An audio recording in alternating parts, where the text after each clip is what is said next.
श्री कृष्ण अपनी शक्ति से सबको रोक लेता है। राधा, उसके बाबा और उसकी माँ सब मूर्ति की तरह हो जाते हैं। फिर श्री कृष्ण राधा से कहता है, इस क्षण के लिए एक युग से तरस रहा हूँ। मुझे नहीं पता था कि तुम कहाँ हो, तुम्हारा नाम क्या है, मैं कुछ नहीं जानता था। कितनी प्रतीक्षा की मैंने इस क्षण के लिए, बहुत ढूंढा है मैंने तुम्हें। इस क्षण के लिए ना जाने कब से तरसा हूँ और अंततः यह क्षण आ ही गया। आज अंततः मैंने तुम्हें तुम्हारे मुख से अपना नाम सुना। तुम्हें ज्ञात है, श्रीनिवास के मन में सदा से श्री का निवास रहा है, सदा रहेगा। इस कुछ क्षण के लिए तुम मेरे जीवन से दूर चली गई थी, पर अब आशा है कि शीघ्र ही मेरे जीवन में भी तुम निवास करोगी, मेरे लक्ष्य में भी। फिर श्री कृष्ण कहते हैं, अब तुम चाहे जितना भी तुम मुझसे रूठ जाओ, मैं हर क्षण इस क्षण को स्मरण करता रहूँगा और तुम चाह कर भी मुझे कभी भूल नहीं पाओगी भार्गवी। फिर श्री कृष्ण की आंखों से आंसू आ जाते हैं और वो फिर अपनी एक चुटकी में सब कुछ पहले जैसा कर देता है। राधा अपने बाबा से कहती है, बाबा आपसे ना कोई भूल हुई है, वो नर्तक हो ही नहीं सकता। फिर बाबा श्री कृष्ण की तरफ देखते हैं। फिर श्री कृष्ण जी कहते हैं, देखिए ऋषिवर, आपकी पुत्री को अब तक मुझे तनिक भी विश्वास नहीं है। फिर राधा कहती है, क्यों होगा विश्वास, क्योंकि तुम वो नर्तक हो ही नहीं सकते। जैसे तुमने झूठ बोला ना कि बाबा ने तुम्हें आमंत्रित किया है, वैसे ही तुम अभी भी झूठ बोल रहे हो। फिर बाबा कहते हैं, नहीं नहीं पुत्री, अतिथि के साथ ऐसा व्यवहार उचित नहीं है और बिना किसी को जाने उसे अपशब्द नहीं कहने चाहिए। फिर श्री कृष्ण कहते हैं, मुझे याद है कि आप मुझे देख के ये बात समझ ही गए होंगे कि आपकी पुत्री ने जैसा वर्णन मेरा किया है वैसा मैं नहीं हूँ। फिर बाबा कहते हैं, मुझे भी लग रहा है कि तुम में विशेष बात तो अवश्य है। फिर श्री कृष्ण कहते हैं, वैसे ऋषिवर, आपकी पुत्री को मुझ पर कोई अधिक ही संदेह है और इस संदेह का अंत करना अति आवश्यक है। यदि आपकी आज्ञा हो तो मैं सिद्ध करना चाहता हूँ कि जो मैं स्वयं के विषय में कहता हूँ वो मैं हूँ और दिखाना चाहता हूँ कि मैं सर्वश्रेष्ठ नर्तक हूँ। और यदि मैंने ये सिद्ध कर दिया तो भार्गवी को मुझसे नृत्य की शिक्षा लेनी होगी। फिर राधा कहती है, अच्छा मैं तुमसे नृत्य की शिक्षा क्यों लूँ, मैं तुमसे कोई नृत्य की शिक्षा नहीं लेने वाली। फिर श्री कृष्ण कहते हैं, देख लो तुम्हारा ही भला है। फिर श्री कृष्ण राधा की माँ से कहते हैं, आप ही समझा दीजिए ना उसे माता जी।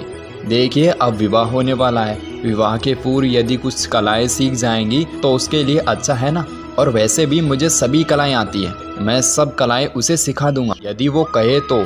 फिर राधा के बाबा कहते हैं, वो सीखेगी, अवश्य सीखेगी, है ना पुत्री। फिर बाबा श्री कृष्ण से कहते हैं, तुम मेरी पुत्री को नृत्य, पाक कला और जो भी कलाएं तुम्हें आती हैं वो सब सिखा दो। केवल विवाह के लिए ही नहीं, जीवन जीने के लिए सारी कलाएं सीखना अति आवश्यक है। फिर राधा कहती है, क्षमा करना बाबा, किंतु आपका विरोध नहीं करना चाहती, मुझे इस युवक से कुछ नहीं सीखना है। फिर बाबा कहते हैं, क्या हुआ पुत्री। फिर राधा कहती है, बाबा आवश्यक नहीं कि जिसे भोजन इतना अच्छा पकाना आता हो वो नृत्य भी इतना अच्छा करे, मुझे नहीं लगता कि इसे नृत्य आता होगा। फिर श्री कृष्ण कहते हैं, आवश्यक है कि तुम पहले नृत्य देखो, फिर प्रश्नानुवाद करो। और वैसे भी मैं झूठ क्यों बोलूँगा, मैं नृत्य करूँगा तब प्रश्नानुवाद करो। फिर राधा कहती है, हाँ हाँ चलो, मैं भी तो देखूँ। फिर दोनों चले जाते हैं। फिर राधा की माँ उसके बाबा से कहती है, क्या बात है, पहली बार आपको किसी से इतना प्रसन्न देखा है। फिर राधा का बाबा कहता है, इसने मेरी पुत्री को सारी कलाएं सिखा दी तो ये मेरी परीक्षा पर खरा उतरेगा, मेरी पुत्री भी कुर्बान हो जाएगी और मुझे हमारी पुत्री के लिए श्रेष्ठ वर भी मिल जाएगा। फिर राधा की माँ कहती है, आप कहना चाहते हैं कि श्रीनिवास के साथ। फिर राधा का बाबा कहते हैं, हाँ, यदि ये पावन मन वाला व्यक्ति सिद्ध हुआ तो मैं इन दोनों का विवाह करा दूंगा। फिर राधा का बाबा मन में ही कहता है कि इससे पहले कि नारायण यहाँ आए मैं इससे भार्गवी का विवाह कर अपनी लक्ष्मी को सदा अपने घर में रखूंगा। फिर श्री कृष्ण अपने मन में कहते हैं, आप चाहे कितनी भी बड़ी परीक्षा क्यों ना ले ले, हर परीक्षा में मैं खरा उतरूंगा और भार्गवी को आपके आशीर्वाद के साथ अपने साथ लेकर जाऊंगा। राधा झरने को देखकर कहती है, मैं भी ना, भले धारा नीचे से ऊपर कैसे बह सकती है।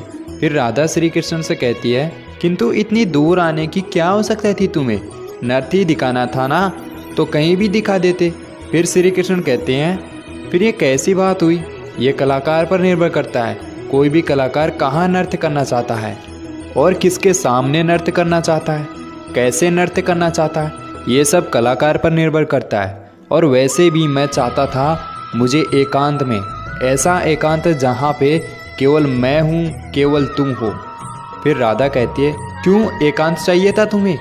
फिर श्री कृष्ण कहते हैं क्योंकि क्या होता है, ऐसे पूछ रही हो जैसे अपने पिता को देखो, कितने ज्ञानी हैं, सार समझते हैं, बात समझते हैं, व्यक्ति समझते हैं, और तुम थोड़ा सा विपरीत हो। फिर राधा कहती है देखो ये व्यर्थ की बातें मत करो, नृत्य दिखाने आए थे ना, नृत्य दिखाओ वरना मैं यहाँ से चली जाऊंगी। जैसे ही राधा जाने लगती है तो श्री कृष्ण राधा का हाथ पकड़ लेता है। फिर श्री कृष्ण कहते हैं यदि जाना है तो जा सकती हो, पर इतना जान लेना कि लौटकर पुनः मेरे ही पास आना है, जैसे उस दिन आई थी दौड़ते दौड़ते, ढूंढते ढूंढते।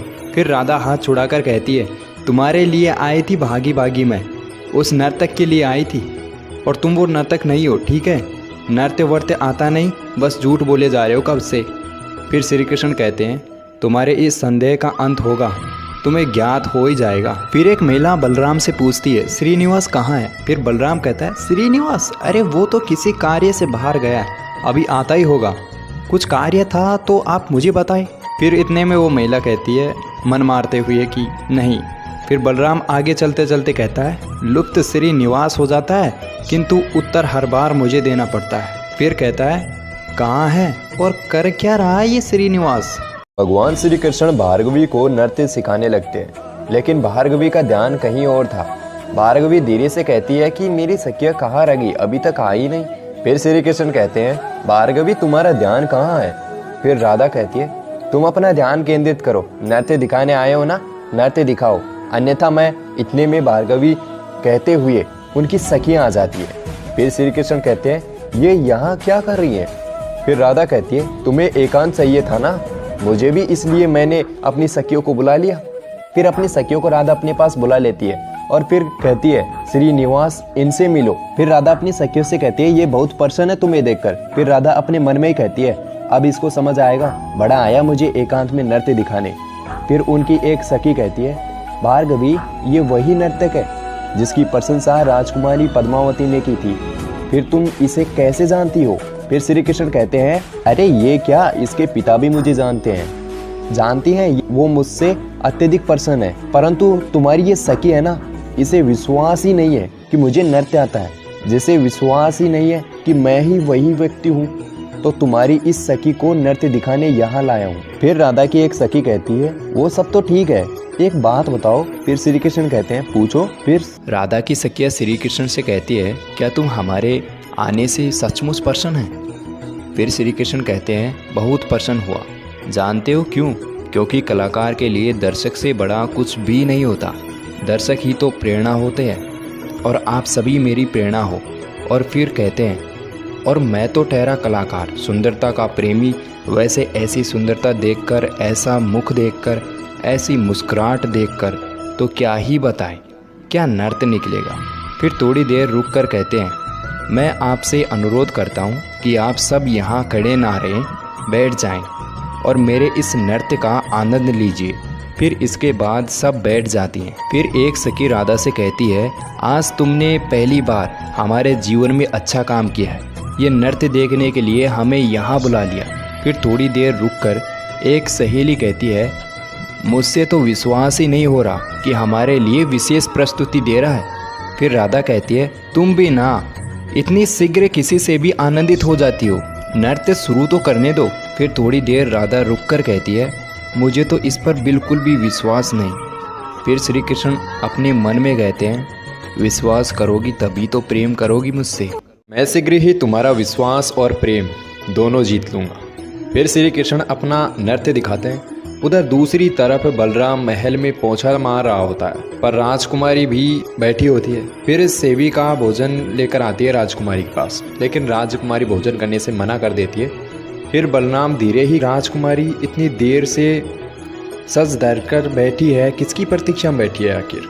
फिर बलराम राजकुमारी से कहता है क्या हुआ राजकुमारी, आप बहुत समय से यहाँ बैठी हैं, कुछ चाहिए क्या आपको?